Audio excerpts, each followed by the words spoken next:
Model act के विरोध और वेतन भत्ते की मांग को लेकर कृषि उपज मंडी के कर्मचारी, व्यापारी और हम्माल तुलावटी द्वारा अनिश्चितकालीन हड़ताल की जा रही है।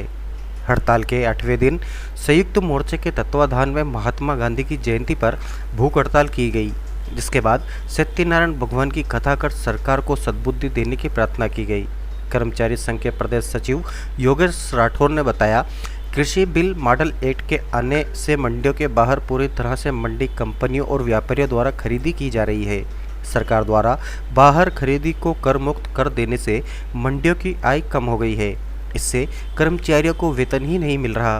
कर्मचारी 8 दिन से हड़ताल पर है। सरकार से एक ही मांग है कि मंडी कर्मचारियों को राज्य सरकार का कर्मचारी घोषित कर दें। भूख हड़ताल में नागदा, उनेल और खाचरोद के कर्मचारी भी शामिल थे।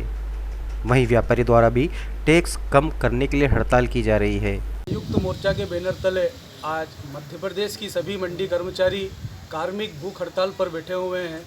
कई दिनों से कर्मचारी सरकार से अपनी मांग मनवाने के लिए कई जतन कर रहे हैं, पर सरकार कहीं ठस से मस नहीं हुई। सरकार ने हमारी बातें नहीं सुनी, इसलिए आज गांधीवादी तरीके से प्रदर्शन जारी है और दोपहर 2 बजे श्री सत्यनारायण भगवान की कथा का आयोजन मंडी के हम्माल तुलावटी, कर्मचारी, व्यापारी शामिल संयुक्त मोर्चा के बैनर तले कर रहे हैं, ताकि भगवान से प्रार्थना कर रहे हैं कि सरकार जो बात हमारी नहीं सुन रही है, भगवान उन्हें सद्बुद्धि दे और सरकार हमारी जायज़ मांग सुन ले। वर्तमान में सरकार ने एक प्रथा चालू कर दी है कि मंडी गेट के बाहर, मंडी प्रांगण के बाहर जो भी क्रय विक्रय होगा उस पर कोई भी राजस्व, कोई भी तरह का मंडी टैक्स नहीं लगेगा। उन्हें कर से मुक्त कर दिया है और बाहर माल तुलने के कारण मंडियों की आय आवक कम हो चुकी है, जिस कारण कर्मचारियों को वेतन भत्ते नहीं मिल रहे हैं।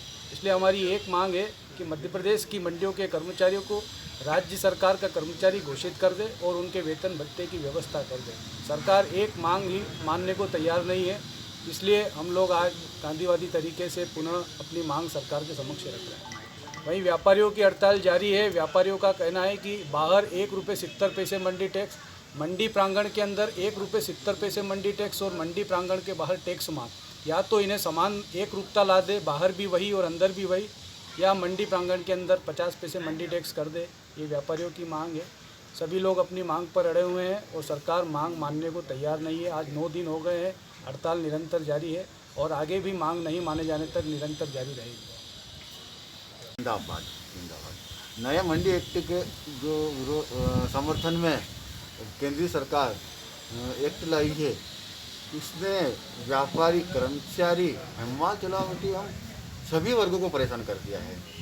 बताया तो ये जा रहा है कि एक देश और एक मार्केट की व्यवस्था हम लागू करने जा रहे हैं।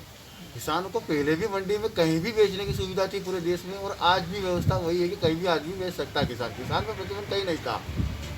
रही बात व्यापारियों की, व्यापारियों के लिए 2 तरह की व्यवस्था कर दी गई है। मंडी क्षेत्र, मंडी प्रांगण में अगर व्यापारी माल खरीदेगा तो उसे 0.25% टैक्स भरना है किसी भी जिनिस पर, सैकड़ा।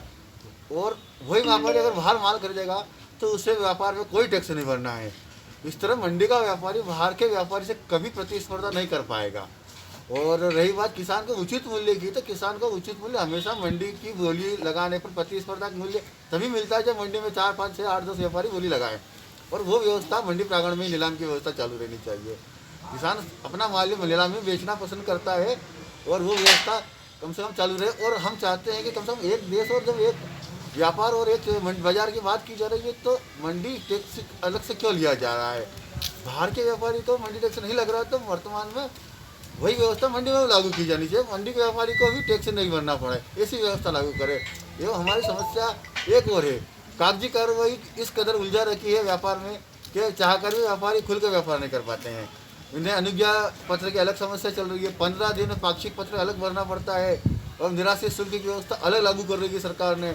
इस तरह मंडी के क्षेत्र का व्यापारी तो पूरी तरह कानून के जाल में फंसा हुआ है। और वही व्यापारी जब बाहर माल खरीदा अगला कोई व्यापारी, उसके ऊपर कोई टैक्स नहीं, कोई जिम्मेदारी नहीं है। कल को अगर बाहर का कोई व्यापारी मतलब बिना पेमेंट दिए अगर कहीं बाय द वे डिफाल्टर हो गया, तो उसका जवाबदार न तो मंडी यहाँ की जिम्मेदार नहीं रहेगी और व्यापारी मंडी का ही बनना होगा कि वहाँ का अनाज व्यापारी चला गया। इस तरह से हम चाहते हैं कि कम से कम सारी व्यवस्था एक सूत्र में लाई जाए। मंडी टैक्स वहाँ भी माफ़ कराए तो यहाँ भी माफ़ करे। यहाँ व्यवस्था जो वहाँ लागू कर रही है वही व्यवस्था या सुविधा मंडी में भी दी जानी चाहिए। यही हमारी डिमांड है। जय हिंद, जय भारत।